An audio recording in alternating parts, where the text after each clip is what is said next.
Good glorious morning, everybody. RV Prepperist Wayne here. Today, brake job.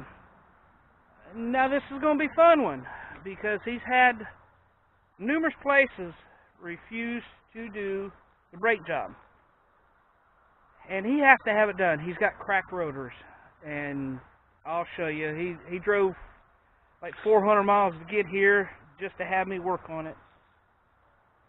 The reason the other places didn't want to work on it is because it has an ABS ring, and a lot of shops won't mess with it because it's got an ABS ring that they have to pull off when they're changing rotors. Well, that's part of the job. That has to be done.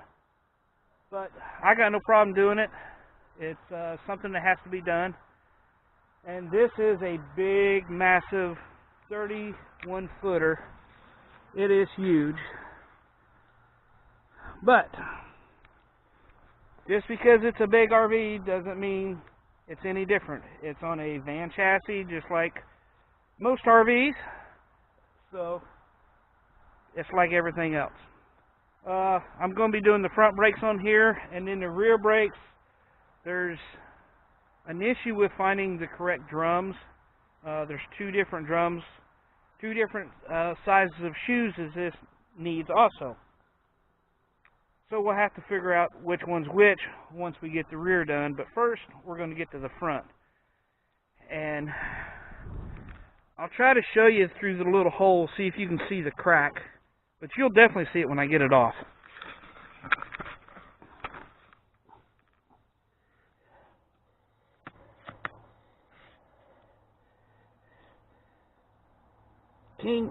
Don't know if you can see that crack there, but there's one crack. And there's another crack,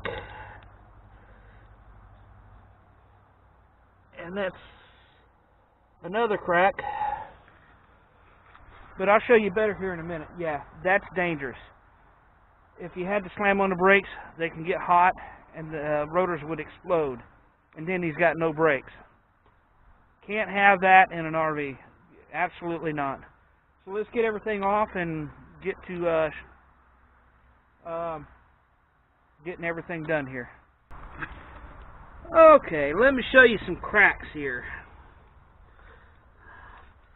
As you can tell, we got one nice crack right here. It's cracked all the way through. Another nice crack.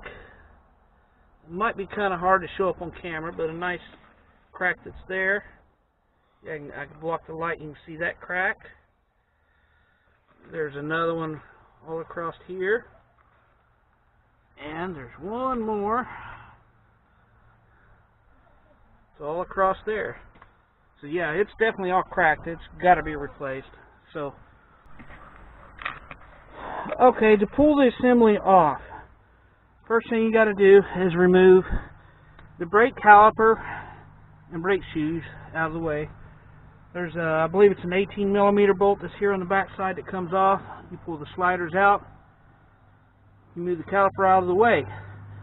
You fasten the caliper. You don't let the caliper hang by the line. You always rest the caliper on something solid so you're not stretching the line. You can cause a brake line to actually collapse if you do that. But to pull this off, you have a dust cover that's here. You pull the dust cover off. There's a pin that's in there. You pull the pin out, and then it's just a nut that comes off. So I'm going to go ahead and do that, and I'll get with you in just a moment.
lot of people ask me how I get the grease seal out. What I do is I put the nut back on without the bearing on the outside.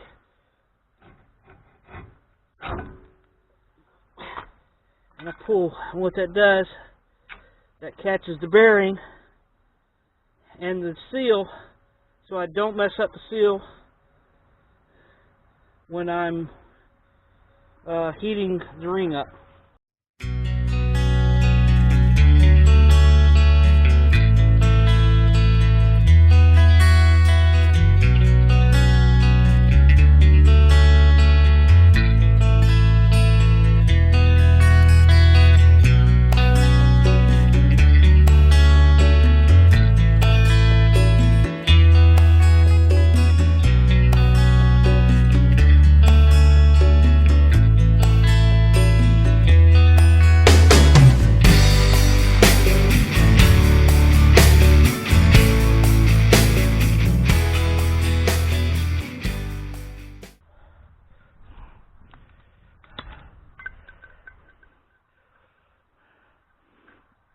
And as you can tell with the ABS ring off, you can get to the bolts now to get the rotor off. And with heating it up with the torch, I'm going to wipe all that old grease out, and we're going to put new grease all in it and repack the bearings.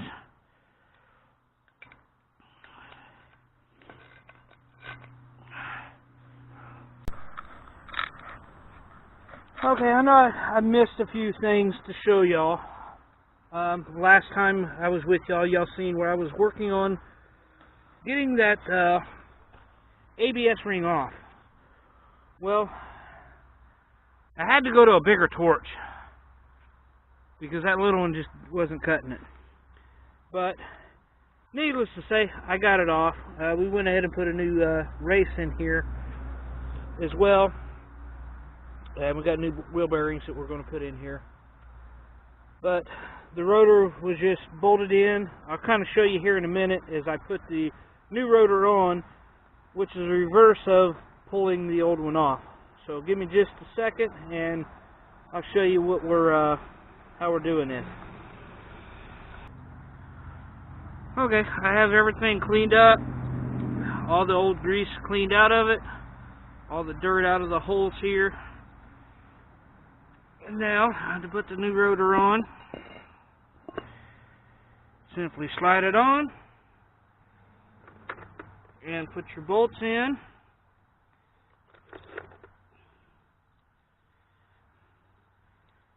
And then torque them down. And for those that's wondering what I'm going to torque these bolts, what I torque these bolts at, I torque these bolts to around 100 foot-pounds. That way they don't come off. And the lug nuts, I torque the lug nuts at 120 on these here. I'm just so used to it.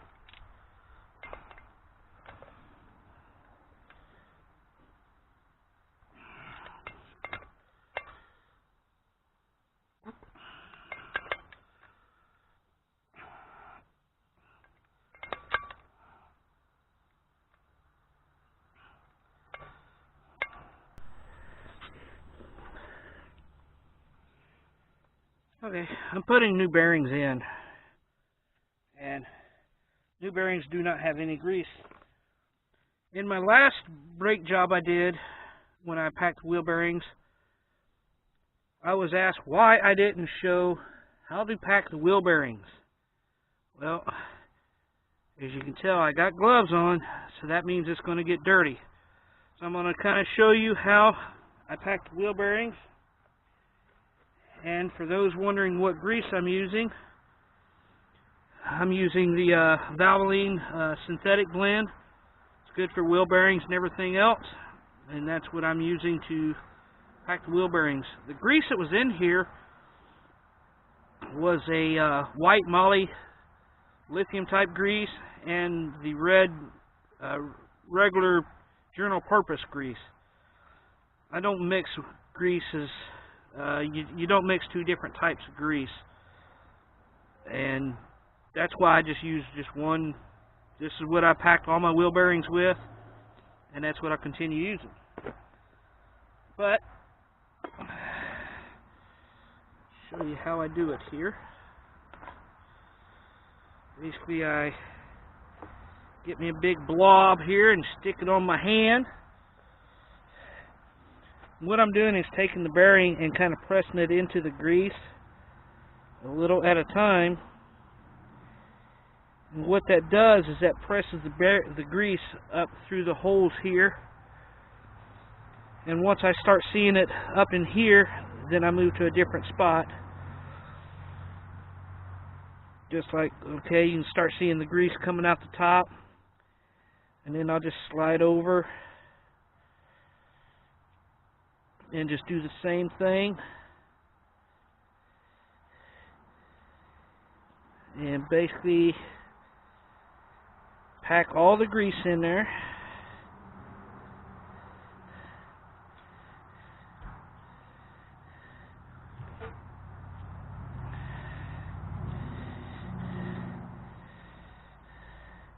And they make machines that does this.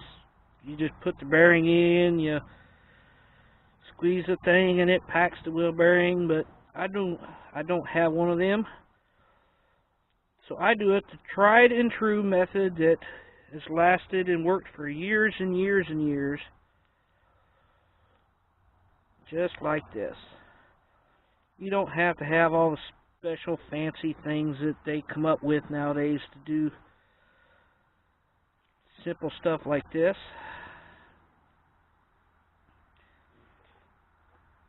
And now I have it, what I did is I got it coming all in the top.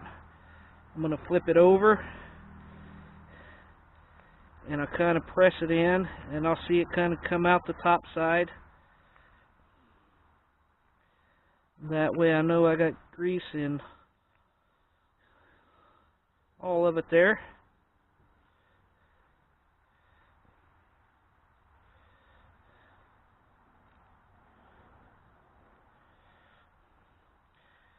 Okay, and now what I do,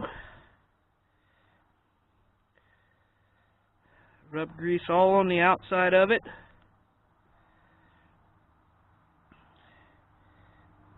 And I'm going to set the bearing in here and turn it a little bit. That kind of gets the grease kind of rolled in. And that way I know that it's packed in there good. Bearing kind of rolls nice and a little bit stiff, and that's because of the grease. You know, it's cold, so it's a little bit stiffer to move, but and then I look and make sure the grease is all in there good, which it is. And now what I do is I take a handful of grease and I put grease all here on the inside. And what that does is you're driving, the grease will spin around, and it's going to, the grease naturally through the rotational force is going to want to kind of go to the lowest spot, and that's going to be to the bearings. So that's why I always put quite a bit in here.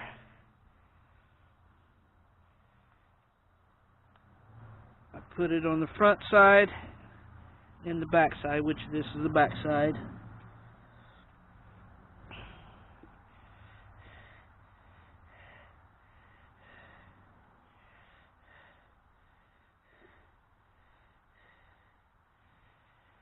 Alright, and then what I do is just kind of wipe off a little bit on the very tip of the thing, not taking it off the race itself.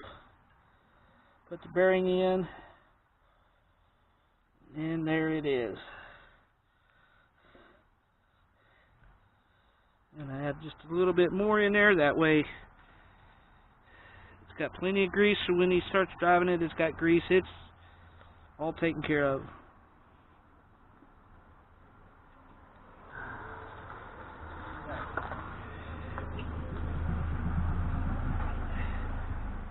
And that is how I grease the wheel bearings. I do the front one the same way. I'll clean the whole front wheel bearing because it has the mix of the grease as well. So I will clean that one also and repack that. But that's how I pack the wheel bearings. And see, with the gloves, clean hands. Well, kind of clean, but that's how I do that. So let me get the seal in. Okay, I have him all buttoned up with the new bearings. I put a new cotter pin in here. The one they had in there didn't have any to bend over. Not safe. But I got it taken care of. Got him new brakes on there. We put the Duralast Gold on there. Real good heavy duty brake. Don't skimp on cheap brakes on the front end of an RV. You'll regret it. The stopping power is, you need brake shoes that's going to grab and hold. You don't want cheap stuff that's going to be throwing dust everywhere. It's going to squeak and not stop you sufficiently. But anyway, I got him taken all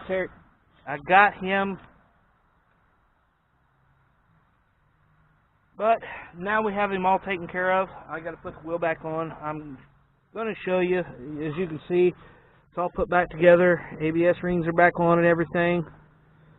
Got it all put together. Everything's re-greased. But like this, you can really get in to see the cracks here now. That is very dangerous. I can put my fingernail in that one. My fingernail will catch in that one. That one there. That's very dangerous.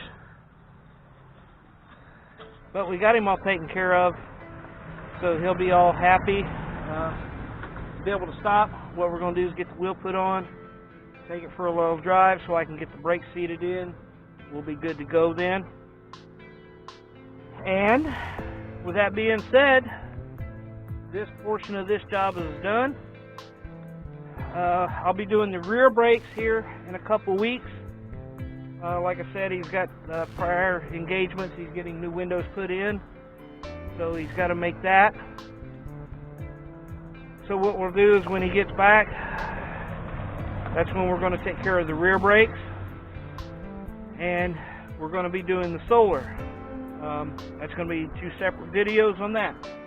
The solar video is going to be quite extensive. It's going to be several parts to that one. It's not. I'm going to try to go into that in great detail, so a lot of people will kind of understand more of the solar and everything. But with that being said, questions, comments, please like and subscribe. Give me that big thumbs up. Help me hit that 10,000 mark. You can hit that 10,000 mark. You could be the winner of an awesome, cool prize in the giveaway. Thanks for watching. I'll see everybody in the next video.